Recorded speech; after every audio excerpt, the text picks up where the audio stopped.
Hey, welcome to Caching in the Northwest. You know, this is the official podcast of GeoWoodstock 18, just a few weeks away right here in the Great Pacific Northwest. Now, welcome it's to Caching in the Northwest. You know, this is the official podcast of GeoWoodstock somebody 18, just a few weeks has got YouTube going there.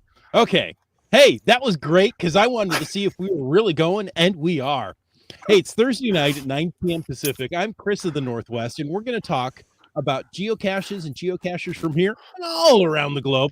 So while you're dusting off the old bike to avoid paying for gas, we'll be caching in the Northwest. That's right. And tonight, we're talking about cache maintenance.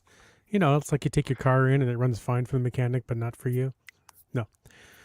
We're going to answer your questions, talk with GSMx2 all about cache maintenance. So, live audience, as always, please share your thoughts, your questions, and all your insights. We love hearing from you. It is 9 p.m. Thursday, and Wits End, and it's time to bring in our slightly trained Tamarin. Some say he donates his hair to bald eagles. Others say he wants to open loan offices at all gas stations. All we know is he's called Land Monkey. Well, look who decided to show up tonight. Yeah, GSMx2's here, and it makes it a great show. Yeah. Good to have you back on the show, Scott. Always good to be back. Thank you guys for inviting me. Good, and good to have Chris and Jim back too. It's a I lot have easier to something do like the a voice podcast tonight. with three hosts. Oh man, isn't it? That's Yep. kind of why I went for the 3-host format. Hopefully there's always two. There's almost always going to be one, right? Usually two, often three. You just never Yeah. know. You just never know, folks. Yeah. Like to keep you guessing. Well, good to be back here. Good to be back with my friends. It is Thursday night. It is 9 p.m. Hello, Komikino. Hello back to you. And it is also the moment in time where we remind you how much we appreciate the support of our patrons who help to keep this podcast coming each and every week. And a special thanks to Land Sharks, one of our corporate Denali level sponsors. And Land Sharks wants to take this little time slot to remind you that there's diminishing days to register for GeoWoodstock. That's right. If you want the registration levels, well, you got until the end of May. So if you're listening to this live, well, you've probably already registered or made your decisions what you're doing. But if you're not, or if you haven't, or some other option beyond that, you've got till May 31st. So just a reminder there. What else was I going to say? Oh, you know what? We've got another corporate Denali sponsor, and that is Gold Country. Gold Country Geotourism. Visit exploregoldcountry.com to learn more about the geotour in the region. And hey, coming up in just a few weeks, we got Gold Country coming on the podcast to let us know everything going on up in Gold Country this summer. So we're looking forward to that. If you want to get a sneak peek and find out what's going on in Gold Country, well, just check them out online. That is at exploregoldcountry.com. All right. And as always, my friends, I can hear my own voice. That's very interesting. Anyways, if you want to know more about supporting the show, click the Patreon link on the cachingnw.com, a website. That's right. Now, hearing your own voice, make sure that you don't talk too loudly into the microphone. So that's not a bad thing. No, unless it's on a slight delay. it was a slight delay. This- That's what was throwing me off. And then you're listening to yourself talk thinking, could I have said that differently? Oh, wait, I'm supposed to be talking now. In all Yes. all that time that elapses, yes. Hey, it's time for the glow. What is the glow, you may ask? What is the What is glow, the glow? I may ask? This works out so well every time. Hey, the glow is simply the geocaching log of the week. Whether you read it or whether you wrote it, we want to hear about it because great logs simply make geocaching better. Send an email or a recording to feedback@cachingnw.com. You can always call into 253-693-TFTC and show us how you glow. Yes, and this week's glow, let's see here. I think I even have a glow thingy. Look at the glow. It was from Streck2, or maybe that's Streak2. I don't know. Who found abandoned cache. That's GC92GZ2. And the log reads, let's see. I understand doing something in one breath is the way to do things. So hold on here. Well, this one wasn't too abandoned because I found it very easily and had just been found yesterday. TFTC. There you go. A glow in one breath. I mean, I guess it's... Wow, that was impressive. Yeah. Nicely done. Nicely done. It's all downhill after that. Okay. I thought this one fit well with cache maintenance that we're going to talk about tonight because apparently this one was maintained well enough that it had been found. I think and not abandoned. The name of the cache was abandoned, or was the abandoned cache? Okay. So it wasn't this that it was abandoned. Abandoned cache. Hey, folks, if you want to add to tonight's chat, why don't you use the hashtag maintain in the chat for tonight's show? Of course, you can use hashtag FATAS to talk about anything you want in the after show. And don't forget to tell us what you've got cooking with hashtag podcast baking. Because we know there's somebody out there cooking something. We can now smell I'm hungry. Is that what I smell? Yeah. I knew I smelled something. All right, well, a little bit of news this week for those of you or us that are in the Tacoma area here, or the South Puget Sound, or have visited and have cached around here. This news from Tacoma Metro Parks. You know, right at the northern tip of Tacoma, we have Point Defiance Park. It's a great piece of wilderness to go explore, and of course, geocache.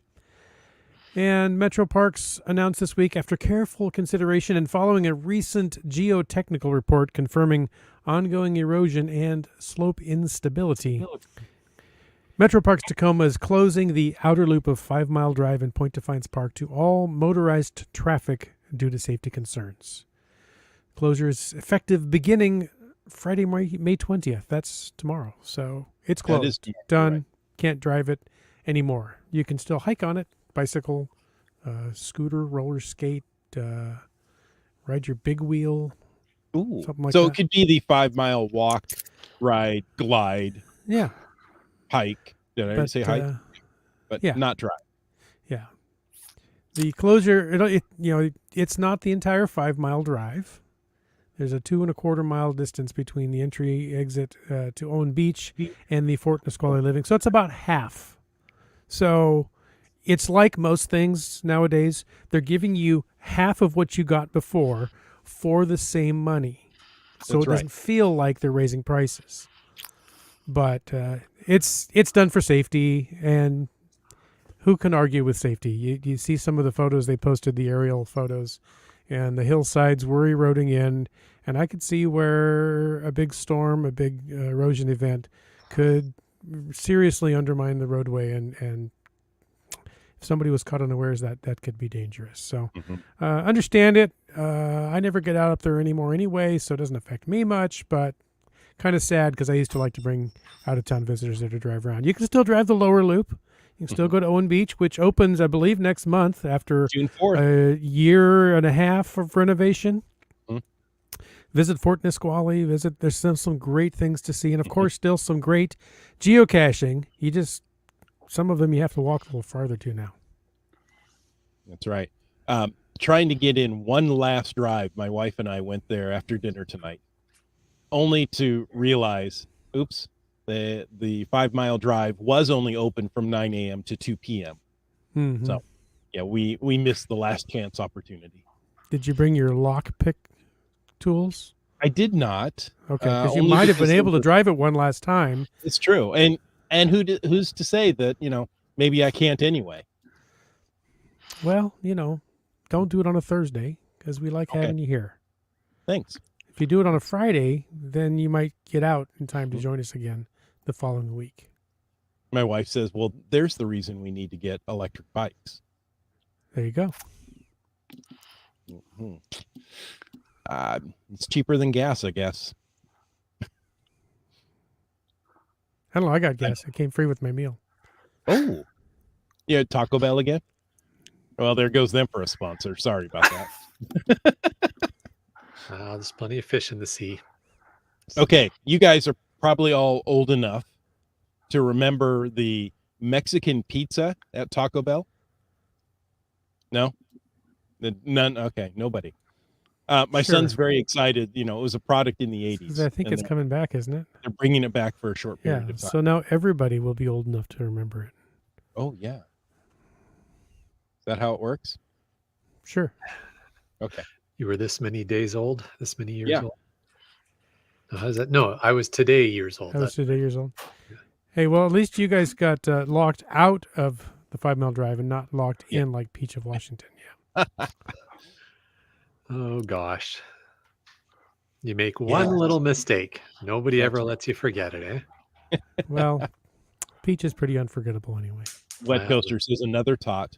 3-foot bolt cutters. Yeah. You don't find very many 3-foot bolts, but when you do, You need have to the right cut the cutters cutters. for it. yeah.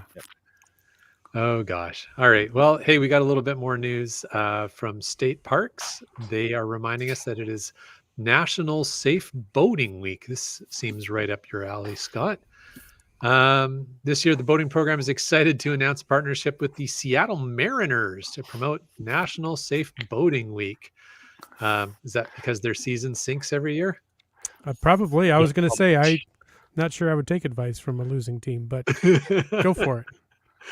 Oh well, at least they're doing something good for the community. There you go. So yeah, they're promoting the new Washington Safe Boating Pledge. The boating program will be at the Seattle Mariners home game on May 27th. That might be the only people there. All right. Attendees are invited to sign a kayak and pledge their commitment to boating safety. Let's see what else have we got. Diana Dupuis, the newly appointed director of Washington State's Park, will be throwing in the first pitch. Excellent. Good for her. Let's see. What else do we need to know? National Safe Boating Week is May 21st to 27th. This campaign kicks off prior to Memorial Day to encourage boaters to make responsible decisions a daily habit. Things such as always wear a life jacket, carry the right equipment, know the navigational rules, never boat under the influence, I'll drink to that. and more. I usually do more. Good for you. All right. But yes, I joke, but safe boating is not a joke. There are rules, and the rules are there as guidelines to keep us all safe. Yes, maybe it sounds like not as much fun, but it's a lot more fun staying alive. So Yes. there you go. Eh, And I would Most have to days, correct you. They are not guidelines. They are actual laws that are citable, and so just follow them. There you go. There you go. Can't be more clear than that. That's right. And we did an episode. It didn't seem that long ago, but I think it's been a bit with GSM x2 on boating safety.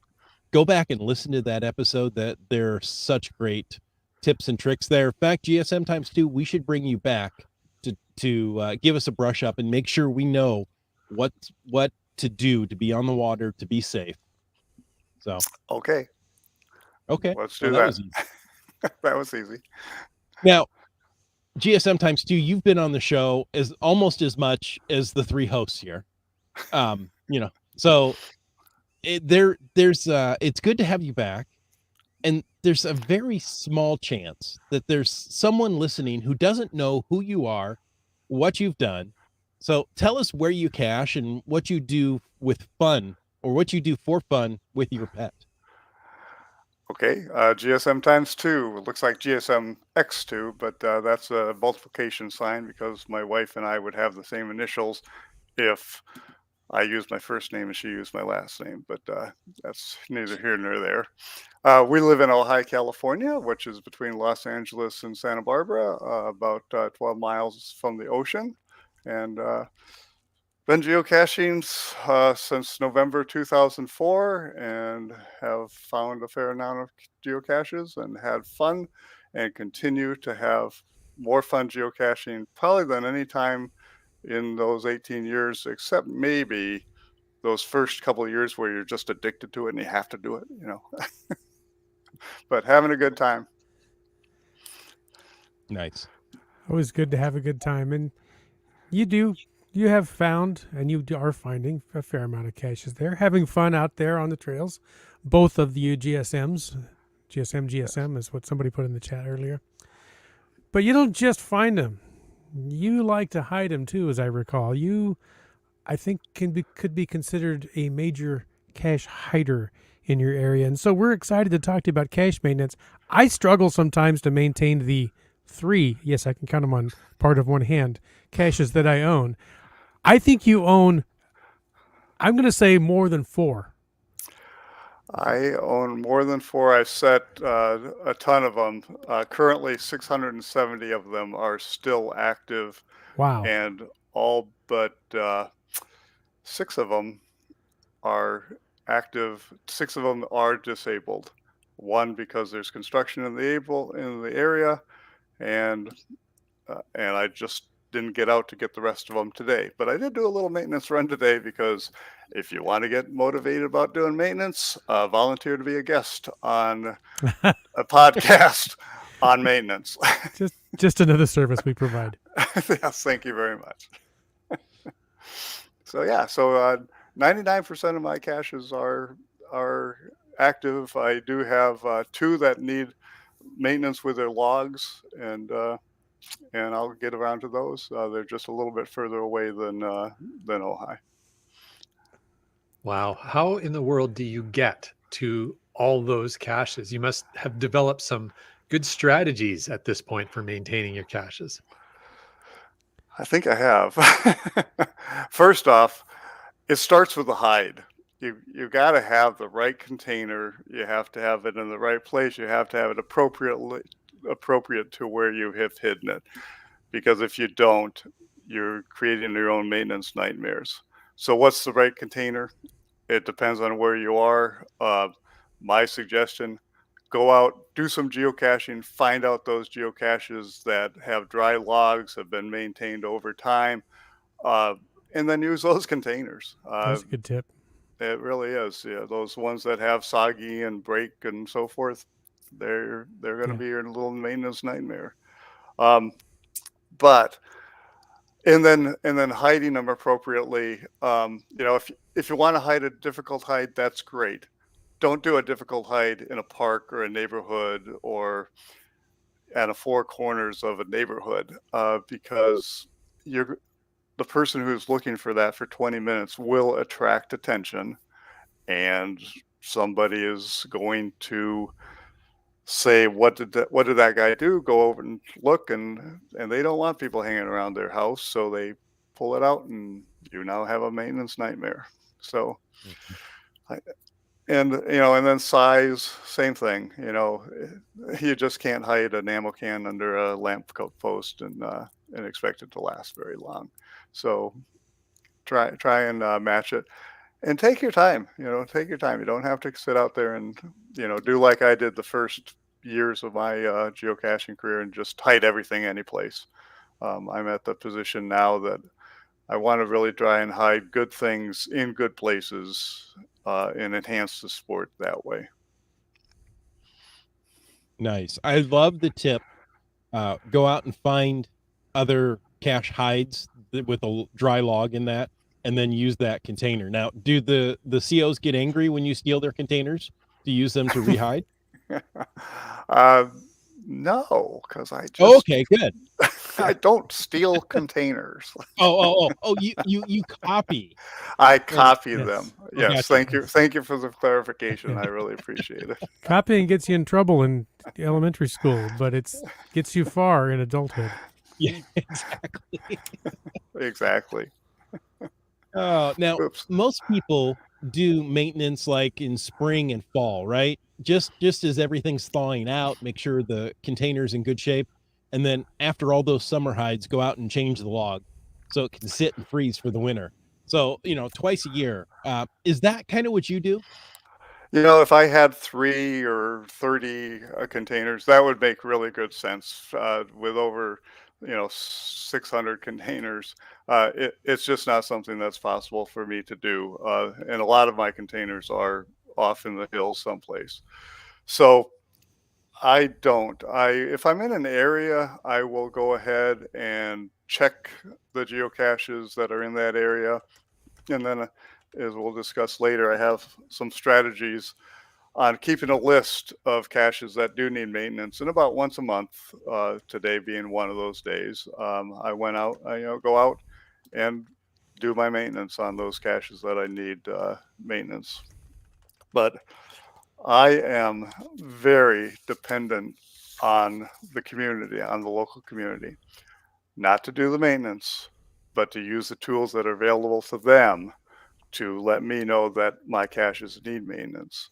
Reporting the DNFs, that's really important for me and for everybody, I would think. Report your DNFs. Do more than could not find it. Help me out. Help everybody out. How long did you look? Where did you look? Were there any extenuating circumstances? Um, and and then I can look at that log and make a decision. Yeah, this is a legitimate DNF. This is one that I should go out and put on my list to go check.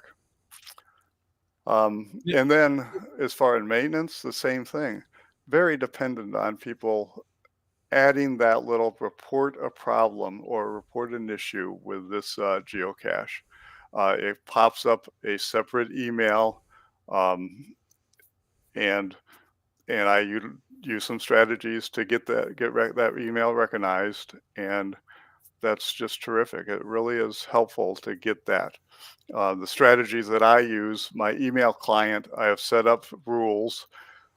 So it's going to scan the subject line and look for DN could not find, or this geocache reported that this cache needs maintenance. Those get put into a separate folder, and I can look at that and again do the things that I do to see if this is something that I need to do. I use GSAC extensively. And I have a separate database of needs maintenance. So anything that's in there, anything that I identify goes in there. So thank you, community. And geez, just do your COs a favor and help them out. Hey, there's a good tip. Do file your DNFs. Mm-hmm. Log your DNFs. Yeah, log your DNFs and be a little more specific about them. Yeah. Maybe one of these days we have had glows that are DNF glows. So Mm-hmm. Yeah. I wonder So if it's you've got worthwhile your to- sorry, I Oh, was sorry, just go saying, ahead. you've got your GSAC database with the needs maintenance, etc. That's actually a pretty interesting idea. I haven't heard of that before. So what do you do next after this? Anything else? Well, and another thing that I do is I also have Pocket Query. I have a Pocket Query that runs every day for disabled caches and for needs maintenance. So if there's that needs maintenance, needs maintenance is an attribute, and it grabs everything and puts it in that database, and I check it on a regular basis. And then once or twice a month, I'll run through my database, my regular big, huge database, and GSAC has a look for the last 2 logs or DNF, and I'll run those on my own and see if there's anything that I possibly missed. And all that goes into the database. Wow. Yeah. Um, Seebeck Tribe and, has a great question. She asks, where might one find the needs maintenance notifications? it's in if you're logging on a computer, um, it's going to be report a problem. So you're logging a find or a note, and down there in the bottom right it says report a problem. Click on that, and then you can choose one of their standard reported problems or add something else. And if you do, the person will get notified, get an email that that you wrote a note or found it, and there'll be a separate one that says this person reported that this cache needs maintenance. And then it's also possible in the official app, you can also do that. I, off the top of my head, can't tell you how to do it, but it's in there. Can I show a screen for us visual peeps? I probably can. I'm thinking of the cache maintenance dashboard may be your best friend. Oh, yes. Yeah. Thank you. It is. I don't particularly use it, but it is a great addition. Well, and that's a good point, because I'm wondering if CBEC Tribe is asking that question from the perspective of a cache finder or a cache owner, because I think, as was being described, the cache finder can log a needs maintenance, and you guys are going through that. But then once that's done, the corollary to that question is, how does the cache owner find this information? And that's, I think, Chris, where you're going. Right. So here I popped up the cache owner dashboard. So I've got one reviewer, and it's an unpublished CCE event. But here I look one found just a couple of days ago, not the cleanest place for a cache, but it was easy to pick up. The log was damp. So that means I should probably go out there, check it out, make sure that it is in good shape. And It means you probably live in the Pacific Northwest. Yeah. Yes, exactly. So the cache owner dashboard is a great place to start. It's going to pull out those that the logs that have problems, and of course, if you've got your notification set up, this will be emailed to you as well. Yeah. So yeah, that is a great tool, and I guess I'm old school and have my own way of doing it. But when they added that, I was very excited about that. Mm-hmm. And not to discount GSM times 2, any of the methods that you use as well. Right. You probably capture far more data than the cache owner dashboard does. Yeah. Maybe. Well, maybe. Yep.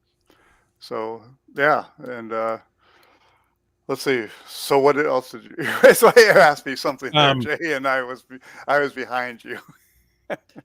No worries. Just how frequently do you go through this? Yeah. What steps do you take next? I'm constantly looking. I'm constantly getting the note it needs maintenance or so forth. About twice a month, I go through GSAC and run it, and then about once a month, I'll do a day of maintenance. Or if I'm going to go into an area, I'll do a day of maintenance. If I'm going down towards Los Angeles, I have some caches on the Pacific Coast Highway that I can do some maintenance. So I'm thinking through your approach, your methodology, and just based on my limited understanding of GSAC, if one had a database of all of your hides, all your active hides, you could just run a refresh on that and then filter it by caches that have reported a needs maintenance or a certain number of DNF logs. I think you can even do that as well. You could do that. You could do that. And I do that, and it's just picking up some things that I might have missed. Or as Chris is suggesting, for those who don't want to do all that work, use the cache owner's dashboard. It's quick and easy. Tomakino says, I keep all my cache hide locations close to home. This way, if there's a DNF or a needs maintenance, I can quickly and easily go out and check on it. And that's a great policy. In fact, most reviewers are going to ask, how close is this location to you? They don't want you to put a cache out while you're on vacation in Hawaii. While that may be great, cache maintenance gets a little expensive. Yeah. For me, the wife would have no problem with that if we had to go back once a month for cache maintenance, but it gets a little pricey.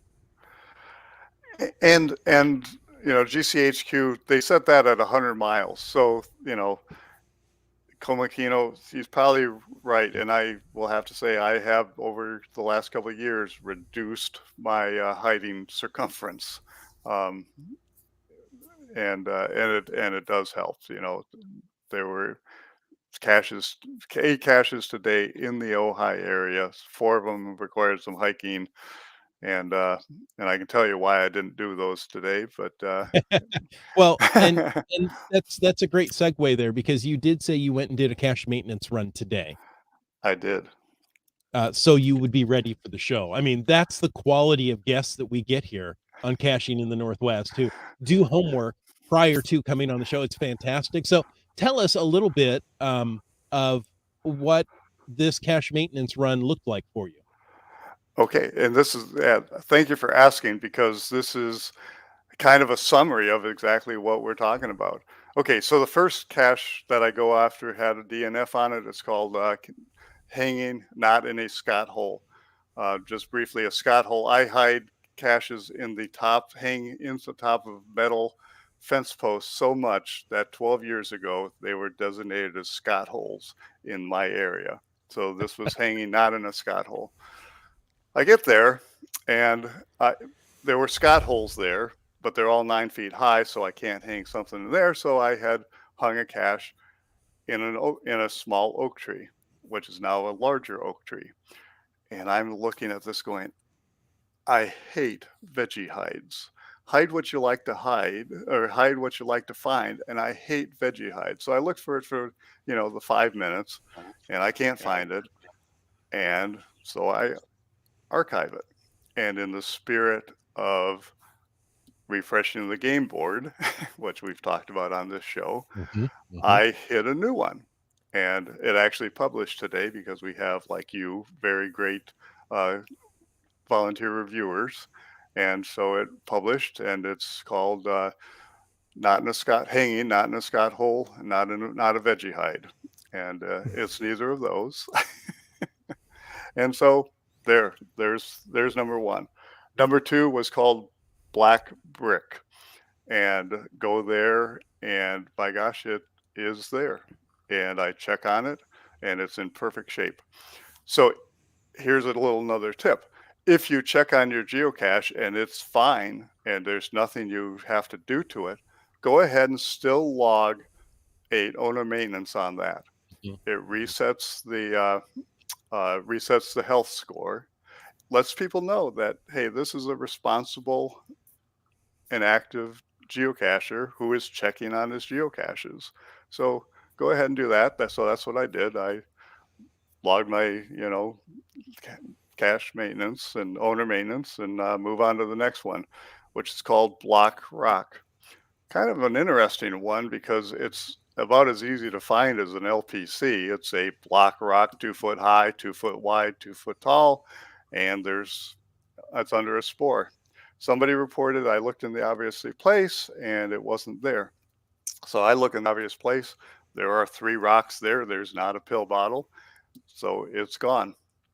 I start looking at it, and it hasn't been logged since 2019. Now I have to believe that people have gone by there in the last 3 years, not found it, not logged their DNF. And that's why it's so important for people to log their DNFs. So this is not a cache that everybody has found. This is just a cache that nobody's looked for, nobody's logged for a long time. So I went ahead and put a pill bottle under the 3 rocks, added a 4th rock to make it just that much easier to find, and it lives on. Now, you used the word spore. Oh, yes, thank you. And I know what that means, but there may be somebody who going, it's a spore, like a mushroom spore. What is this term? A spore is a suspicious pile of rocks, as opposed to a spow, which is a suspicious pile of wood. So that's local. So, okay, now I'm going to the 4th one. And the 4th one is called Love Outdoor Education. Wasn't much of a hide when I hit it a long time ago. I'm driving down the hill thinking, okay, this is just going to be one that I'm going to archive because it wasn't a big deal anyways. No reason to replace it. Everybody has found it. and off the top of my head, I don't have a good idea on what to do with this. So drive down there, and yeah, it's gone. But I start looking around, and right now we're setting a lot of multis in the area because people are getting into these little multi challenges, filling their days and things like that. So I will start looking around, and my goodness, there's a sign that has all kinds of numbers on it. And over there, ooh, there's a gate that has a horizontal Scott hole. And I have some really nice containers. And so archive. And sometime tonight, our local reviewer will see it. And we're going to have a refreshed game board with a cache that's a little bit better than what was there before. Nice. Yeah. Nice. Now we've got some great comments here in the chat. Good. Brylang talking about the radius that you should maintain. The radius around your home that you can maintain caches varies. Now there's no hard and fast rule. As long as you can maintain them, you can hide them. Good to know. Yep. And Darren Archer, or Dern Chert, sorry, I'd like to buy a vowel for his geocaching name. Nearly every time I get a DNF on any of my hides, I head out that afternoon to check it out. Thankfully, they're all within 120 kilometers or so. Very responsible. That's terrific. That, the game is better when the game pieces are in the hands of active and responsible geocachers. Yeah, exactly. There's a active and responsible geocacher, and and you want. Hopefully, they're taking that. They want that to be their reputation. Their contribution to the community is that guy or that gal is a active and responsible geocacher. Right. And yeah. Yep. And then there are people in your community who have the reputation of not being that. Right. Yeah. I can tell you there's some cache, I look and see who the owner is and I'm not going to spend a lot of time here. If I can't find it, it's not here. Minimag says, I keep a picture of all my hides in Dropbox so that if a finder can't find it, I send a picture of the cache. That is my way to try to get rid, or wait a minute. Not get a DNF if the hider sent me a message. DNF if the hider sent me a message. I think that's what that means. So that's good. I can't tell you the number of times though I've gone to look for my own caches. I know where I've hidden them and they're not there. They're nearby, but they're not where I hid them. Yep. Yeah, and Minimag, he's a newer geocacher. He's been around a long time, but he's just recently gotten back into geocaching. He's a local geocacher. Great asset to this community. Hello. UDAC says, my tip is to check on caches annually, like scheduling a physical checkup. I do both around my birthday, so it's easy to remember, and I have time to do it because I'm usually off. I'm usually off too, but I still go to work. So, and another local terrific geocacher. Yeah. All right, so you've thrown out a few good tips here. Any other tips you can give community members at this point that we haven't covered? I think I already covered the two that we were going to talk about. So, and those were doing owner maintenance when you check on your logs, even if you don't have to do any maintenance. And if you're logging a DNF, go ahead and give some information. Help out that cache owner. So, I thought about it. I don't know if I said it earlier. Is it worthwhile to put into the description, here's a proper DNF entry? I'm looking for, if you DNF this, let me know how long you searched, yada, yada, yada. I don't think so. Okay. I'm just trying to think, does that help the community and give them a little education of, I don't know. I think what? You'd be better served to do something like that at an event. Or how about a podcast? Or how Or a about a podcast. podcast? I was just Ooh. going to mention that. That would be a great, uh, I've heard of a great, those. great conduit. Right.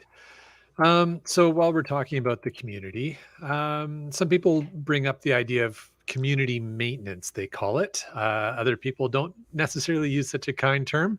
But Scott, we know you've got some thoughts and opinions about this. So let's include the gamut of things considered community maintenance, whether it's throwdowns or just adding a log or drying out a log or replacing containers. What are your thoughts? Well, we know that the GCHQ guidelines say the owners are responsible for maintaining their own geocaches. And on the other hand, we'd like to be helpful to our community by helping them out. So there's the debate. you know, if we have active and if we have active and responsible geocachers maintain their own caches, we don't even need to have this debate because they will do it. But you guys all geocache. What do you think about, what if somebody replaces puts in a new log? Does that bother you? So that doesn't bother me. I appreciate if somebody is going to volunteer to do that. I think there's a line there though that's like re- replacing a damaged or missing inside of a cache, like the log sheet, etc. I'm good with that. I think that's, yes, technically it's my responsibility, but if someone volunteers to do that for me, I appreciate it. I think it's a very kind thing to do. Um, Replacing the container itself because they can't find it, yeah, Yeah, no. not necessarily a great idea. I have a cache in downtown Vancouver that I really don't think is that hard, but it's had throwdowns at least twice that I have gone and removed. What do you think, Chris? I don't have anything to say on this topic. Well, I am definitely against throwdowns. I've seen them happen at large events where, I found this one before, it's not here. Go ahead and put one down so other people can find it. That's not really, the purpose. If you don't know why it's missing, has the landowner come and said, people are tracking through my land, I don't want this here anymore, and you're disrespecting his wishes by putting another one there without that communication. There's a lot of things going on. If it's missing, it's missing. That's okay. That's part of the game. Log a DNF, move on. Let the cache owner deal with it if it's any sort of dispute. Yeah. And I'm along the same lines. I will, unless I have the explicit permission of the cache owner, I'm not going to throw down anymore. I was going to say And that's I the will only have to say time. 10 years ago, I was a different geocacher and I did. But That's the only time I can think of. I have been out with large groups looking for a cache. None of us could find it. Somebody in the group knew the cache owner, contacted them and said, "Hey, we can't find this. Here's where we've looked. This is what we've done." And they said, "You know what? You're in the right spot. If 10 of you can't find it, it's not there. It's fine with me if you want to put another container there if you have one." So you have permission to do that. But just putting one down because you can't find it, no, not cool. Yeah, and I think that goes along with what White Coaster is saying there in the chat, if you want to bring that up, Chris. And he's saying, I don't mind replacing logs or Ziploc bags. I don't like replacing the container unless I've been in communication with the owner before the cache hunt. And, I can think of at least one instance where Mrs. Monkey and I were going to one of the Gulf Islands. So it's a bit of a trip to get there, and not a lot of cachers make visits. And we noted there was one that had quite a string of DNFs. So we contacted the CO in advance and said, "Hey, look, we're going to go look for this one. If we also can't find it, are you okay if we place a replacement for you? Or would you rather, we just add another DNF if we can't find it? Like, how do you want the game to go?" And at that point, it's the cache owner's choice, right? And I wouldn't do that if there wasn't a string of DNFs on it already as well. So there's an indication, right? Mm-hmm. Yeah, exactly. keep the conversation going, UDAC says, no one's done a throwdown. No one's thrown down another cache for me, but they've moved a couple thinking it was hidden elsewhere. I'm just gonna hide this somewhere better. This seems better over here. Seabeck Tribe says, I've replaced many log sheets, dried out many containers, no throwdowns, but I have replaced a container with CO permission. And that's exactly what we're saying. Yeah. Yeah. It is. Omakino says, after removing the throwdown, do you delete the found logs for it? Oh, You know what? that almost should be another show, right? When I first started the game, I would do stuff like that. Now, I don't know. Maybe as Danny Glover would say, I'm getting too old for this. I just can't be bothered. It's like, you know what? You want to log on something that you didn't find, whatever, buddy. I just don't care anymore. Yeah. Interesting. No one's got time to be the cache police. Yeah. Komakina says, I put throwdowns on power trails with CO authorization. That's There the you key go. right there. Yeah, the common thread in all of those is CO Yep. involvement. So, And then I would also just kind of add, if you see, you look through the past logs, log was wet, I replaced it. Log was wet, I replaced it. Log was wet, I replaced it. Maybe it's time to not replace it and let the CO know this container is not appropriate. This isn't working, buddy. Yeah. This is not working, buddy. Let's get something there that if a geocacher comes and it's their first find, they're not going to find a soggy, unsignable log. yeah. Minimag's asking what is potentially here an interesting question. So I'm not sure if they're asking the same question we were just discussing or a variation. And I'm reading it as if it's a variation on the question. If the CO says, you know what, don't replace my cache, but I'm going to archive it, you can put a new one there. And I'm wondering if that's what Minimag's getting at. And that's an interesting option. And again, if the CO says, yeah, I'm going to replace it, sure, leave a container with a fresh log sheet, but know that unless they archive it right away and you publish yours right away, other people are probably going to find it and think it was the other cache and just Yeah. Right.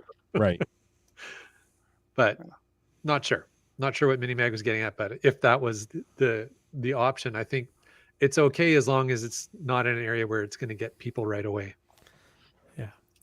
And brings up the common thread of communicating with the CO. Yeah. So. All right. Well, hey, we've talked about maintenance for quite a bit, covered a lot of topics. As we wind things down, is there any final advice that you want to offer? Yeah, I would say don't hide more than you can maintain. And how do you know how much you can maintain? You're finding it difficult to maintain them, or you're starting to get those little notes from the reviewers. We've noticed. Yeah. And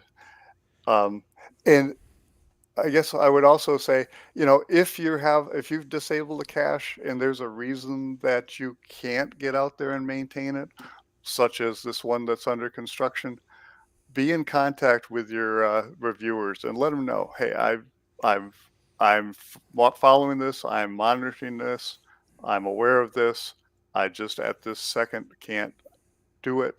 I had a disabled cache for almost 2 years at a bookstore that was closed for COVID, and and the cache was inside their fencing, so it was just a matter of every now and then driving by and saying, "Oh, this fencing's still up. The closed sign is still up. Dear reviewer, I'm aware of this." Yeah. Was this your famous outdoor bookstore? This was not that famous outdoor bookstore. It's the one that has the trailer. I think you were there. Yes. Yeah. So, if a cache goes missing, question, is this an opportunity to refresh the game board? If you have a fairly simple geocache that's been out there for a number of years and it's gone missing, this could be an opportunity to set something a little bit better and refresh that game board. If you can't think of something a little bit better, then maybe just archive it and let somebody else refresh the game board out Yep. there. Mhm. Yeah, and then like I said, the game is better when the game pieces are in hands of active and responsible game players. Use those tools available to you, like reporting DNFs and reporting even needs archived, and let's get those game pieces into the hands of active and responsible geocachers. Nice. Well, GSM times 2, thank you for coming on tonight talking about this. We can tell by the chat when we get a good subject. This one, is quite full, so thank you so much. And My pleasure. And listeners, thank you for tuning in. We hope you enjoyed this episode of Caching in the Northwest. We sure do. We want to take a moment to thank Land Sharks and Gold Country Geotourism, our two corporate Denali level sponsors. Land Sharks is the outdoor adventure and geocaching store. Check them out online. They are shipping online orders daily and for absolutely amazing adventures in your geocaching life. Check out exploregoldcountry.com. And we want to thank all of our faithful Denali level supporters, Land Sharks, Gold Country Geotour, but also Team Squirrel, Groovy Owl, and Cachly, the geocaching app. And folks, if you want to know more about supporting this show, why don't you head on over and click that Patreon link on the cachingnw.com website. I did That's the right. glow in one breath, Lane Monkey. You did. Yeah. Well done. Okay. You're not You know me what? if that's what you're trying to do. Well, let's all help out on Okay. the patrons, like Gas Station Tuna, Keats 94. Fairwood West, just finding our way. GeoNav Pro. Kennel Barb, Team Noltex, Green Words. Antaeus. you talks to rocks. Flagman. Is that a new patron? I'm not That's familiar with Flagman. Proper name. I discovered this. Oh, Like- okay. I don't. Yeah, I believe he's a geocacher down from San Diego. So San Diego area. Ah, oh, nice to have another Southern California geocacher just like GSM yes, times sometimes two. too. Hey, look at that. There you go. I've heard of him. I hear he gets out there and, he puts out like 670 geocaches. Yeah. Sets the Every bar a day. little high. How about 3 hams and a rose? MC3 Cats. If you're a spilly drinker, you've got a wet coaster. Ari, 54321. UDAC. Kid Vegas 19. B Pendragon. On a boat. CRS 98. The Camp Clan. Sprouter. Peach of Washington. Ackerdock. Boomer 365. Broncos fan for life. You want to keep your logs dry? Use Logwork. Seebeck Tribe. Skyhawker. Doramore. Wino Seattle. The Geo Travelers. LG 9000. Drexer. Kev Mechty. Alarobrick. Genies. Limax. Hemnerv. Sege Hove. Korsgat. Subway Mark. Donners. And Tick Magnet. All right. Scott, thank you so much again. If people wanted to get in touch with you and find out more about how to hide 600 hides a day, or no, it's a week. Okay, it takes a whole weekend. How would they get in touch with you? How would you prefer they get in touch with you? I prefer they get in touch with me through the GCHQ message board. That just works out really well. It's a good system. Or, put 3,000 or 4,000 logs into onto his geocaches, and he'll find them when he's Just start DNFing all his Yeah. caches. Couch DNFing. There's a new concept. Yeah. He's got email Please don't. filter rules set up. I like that because that way the email goes right into a folder and I never even have to look at it. Mm. That's what I use. Not quite sure Email that's filtering what he tool. meant, but Oh, okay. that's the way I took it. Oh. You can Hey, always folks. do an archive party, but no, don't do Ooh, yeah, just be Don't. careful about that. that. Yeah. There might be reviewers listening. Nah, they don't listen. They don't listen to anybody, those reviewers. Got nothing. Okay. Hey, folks, it's time for the last part of the show at last. Listeners ask some things, and now we get to answer. If you'd like to ask some things, you can call into 253-693-TFTC and email your question to feedback@cashingnw.com. Now, folks, what singer would you like to sing Happy Birthday to you?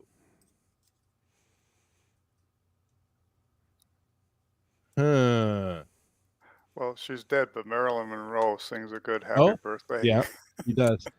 That was the first one that popped in my head, It too. was the first one that popped in my head, but I thought, well, not anymore. That would be pretty Actually, creepy. No, it'd be fine now because it'd be quiet. She just Isn't it whispered funny that she again. made such an impression that we all, well, at least 3 of us thought of her? Exactly. Okay, so if there was a living singer, a Marilyn Monroe impersonator, I don't know. What do you guys? no. I would clearly go with Weird Al, Oh, but that's me. I'm a bit weird.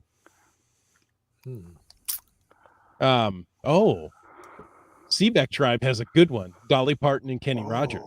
Half of them are alive. I don't know which half you're referring to. Top So or the that- bottom half? Are they singing birthdays in the stream? Yeah. Wet Coaster says Geddy Lee. There you go. Little Rush action there. Yeah, I like that. Yep. Land Monkey, have you decided on someone yet? Still thinking. Come back to me. GSM times 2. I'm going to go for Dolly Parton. I just have so much respect for that woman and everything she does. I would love to have her sing Happy Birthday to me. Haven't been to Dollywood, but I think I ought to go. Wits End, what do you have? I just had got nothing on this. Okay. But you know, as controversial as she may be, I really do like her voice. I'm gonna go with Lady Gaga. She's alive. She does have an incredible voice. Quite the singer. The duets she did with Tony Bennett were really, really, really good. And another woman with really a good reputation. I mean, you may not like her when you first think about her, but she is another really good, kind Very person. talented, yeah. Yeah, and talented. Yeah. All right. I got mine, Chris. Oh, go ahead. Alanis Morissette. Oh. There you go. It'd be a nice, edgy birthday. Yeah, it's like There you rain on your go. wedding day. That's right. Isn't it ironic? Don't you Isn't think? it, though? Komakino says The Birthday Massacre. That is not a surprise coming from Komakino. That's new to me. I don't understand. It's a band. but It's a band Okay. that Komakino quite enjoys. There you go. Star Casher says Barry Manilow. Hmm. Mini Mag says my wife. Aw, That was the answer we should all have that was chosen. the correct answer. Yeah, we all Thanks for failed. naming Okay. yourself Mini Mag. I don't even know Minnie Meg's wife. Yeah, Why well, would I apparently that was the right recommend answer. her? I'm sure she's fine, but I mean, I didn't think of her. Dan Camp says Robert McPherson, aka the Drunken Tenor. He sang at our wedding, so yeah, he's quite good. How about Enya? Says How about Komakino. That'd be Moody. Seaback Tribe says Reba McEntire. Yeah. There you go. I have to say the one person I heard in concert only because I was working the concert. Kelly Clarkson has an incredible range and capability to sing all sorts of styles, and I was amazed. You know, I thought she was just a pop star, and she's a lot more than that. So there you go. Folks, thanks for taking the time to listen to this episode of Caching in the Northwest. Your support helps keep the quality shows coming. If you like the show, please click on the Patreon link on the cashingnw.com website so I can, stop talking and save my throat a little bit. If you didn't like the show, let us know what you want us to talk about because we'll probably do it. In either case, please subscribe on Apple Podcasts, Google Podcasts, Stitcher, iHeartRadio, Spotify, and more. Subscribe. and give us a thumbs up or a review. You can always call into 253-693-TFTC. Leave us a comment, ask us a question, or swap out one of our logs any time of the day or night.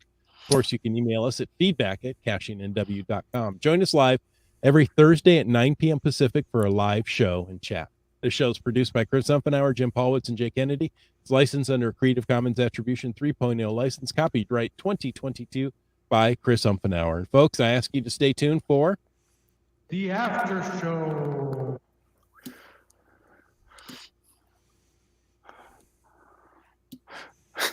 That's very dramatic.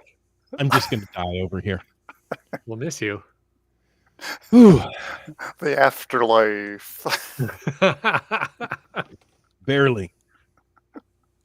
Fatas UDAC reminds us oh so very well. Don't forget to thank a volunteer on 5/22. 5/22 is Sunday. Sunday. Could you wait until That was 5:22 on 5/22? Oh, There you you probably go. could because they should be home for dinner by then. Thank a volunteer hour. Yeah. Or don't do 5:22 a.m. Why not? Because the volunteer's been up all night publishing Oh. caches. Maybe they're doing. they're the early shift volunteer, They not might the be. late shift, right? Like RCA 777, isn't he the late shift volunteer? He never The review. sleeps. Oh yeah, that explains a lot about him actually.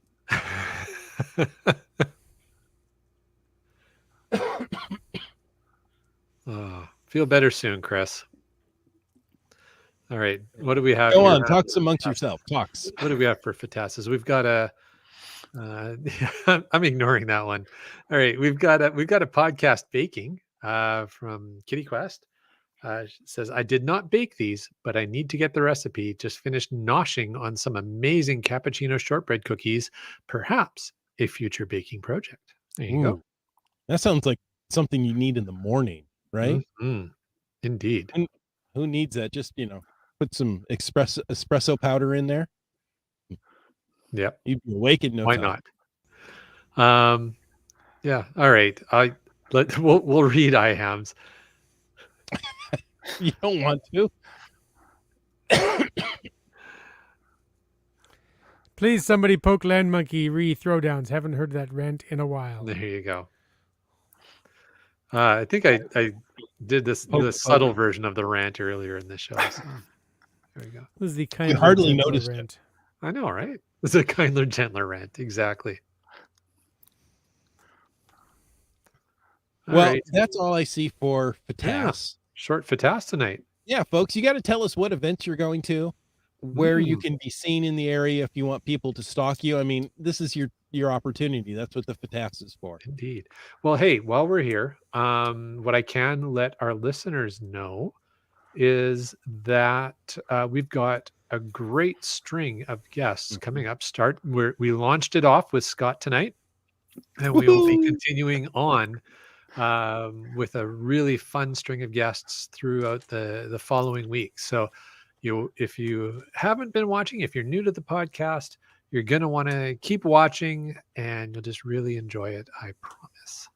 I want to say we got the next 6-7 weeks planned out. I mean, We've been working hard at it. That's for sure. So, this show just doesn't happen. It takes work. Mm-hmm. Indeed. And it takes you. So thank you for listening. And until next week, get out and get caching in the Northwest.